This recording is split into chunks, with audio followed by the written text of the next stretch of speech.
Recent चंडीपुरा virus case ने health expert की चिंता को बढ़ाया है, लेकिन देखिए पैनिक होने की जरूरत नहीं है, सिर्फ अवेयरनेस की जरूरत है।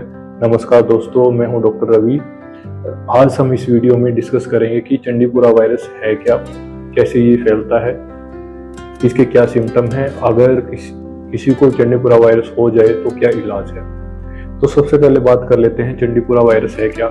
सबसे पहले आप जान लीजिए ये कोई नया वायरस नहीं है, ये बहुत पहले से है, बट इसके बीच बीच में आउटब्रेक होते रहते हैं। चंडीपुरा वायरस एक ऐसा रेयर वायरस है जो ज़्यादातर बच्चों को अफेक्ट करता है जिनकी एज 15 साल तक होती है। जब ये वायरस का इन्फेक्शन होता है तो ब्रेन में ये जनरली इसका असर जाता है, जिसकी वजह से ब्रेन में इन्फ्लेमेशन हो जाती है, जिसे हम एक्यूट एन्सेफेलाइटिस सिंड्रोम भी कहते हैं। इसलिए इस डिजीज को कभी भी आपने हल्के में नहीं लिया।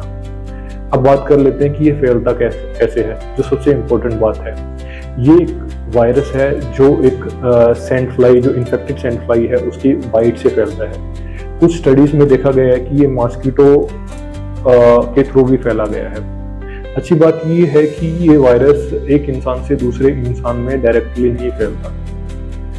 अब बात कर लेते हैं कि इस चंडीपुरा वायरस के लक्षण क्या होते हैं अगर किसी को ये इन्फेक्शन हो जाता है। शुरुआत में सिम्टम नॉर्मल वायरल फीवर के जैसे रहेंगे। तेज बुखार होगा, सर दर्द होगा, उल्टी आएगी और कमजोरी होगी। लेकिन अगर इसके साथ आपके बच्चा बहुत ज़्यादा सुस्त रहता है, बार बार अगर उसको सीजर आने लग जाते हैं और बेहोशी या कंफ्यूजन होता है या कुछ अजीब बिहेवियर करने लगता है, तो अपने डिले नहीं करना, बच्चे को तुरंत हॉस्पिटल में लेकर जाएं। बिल्कुल भी वेट मत कीजिए। अब बात कर लेते हैं कि इसका इलाज क्या है। देखिए, चंडीपुरा वायरस के लिए कोई स्पेसिफिक ट्रीटमेंट या वैक्सीन नहीं बनी हुई है। फिलहाल इसका कोई स्पेसिफिक एंटीवायरल भी नहीं है। इसका इलाज सिम्टोमेटिकली होता है। जो उसके सिम्टम होते हैं पेशेंट को, उस तरीके से उसका सपोर्टिव ट्रीटमेंट किया जाता है। अगर नॉर्मल वार्ड केयर चाहिए तो वार्ड केयर दिया जाता है। अगर पेशेंट को आईसीयू केयर की जरूरत है तो आईसीयू केयर में पेशेंट को रखा जाता है।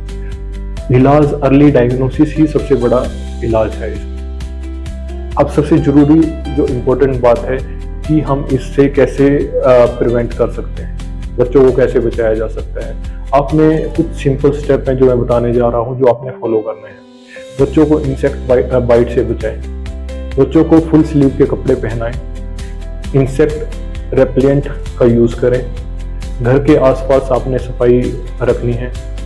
और अगर आपको लगे कि बच्चे को हाई फीवर के साथ कुछ ऐसे लक्षण आ रहे हैं जो न्यूरोलॉजिकल लग रहे हैं आपको, तो तुरंत आपने डॉक्टर के पास लेकर जाना है। याद रखिए, हर बुखार चंडीपुरा वायरस नहीं होता, लेकिन अगर बुखार के साथ साथ बच्चा आपका सुस्त हो रहा है, फिट्स आ रहे हैं, कंफ्यूजन हो रहा है, तो इसे आपने इग्नोर नहीं करना है। आपने नज़दीकी सेंटर पे जाके अपने बच्चे को दिखाना है। अगर आपको ये वीडियो इन्फॉर्मेटिव लगी हो, इसे अपनी फैमिली व्हाट्सएप ग्रुप में जरूर शेयर कीजिए। हो सकता है कि आपकी एक शेयर से किसी बच्चे की जान बच जाए। नमस्कार।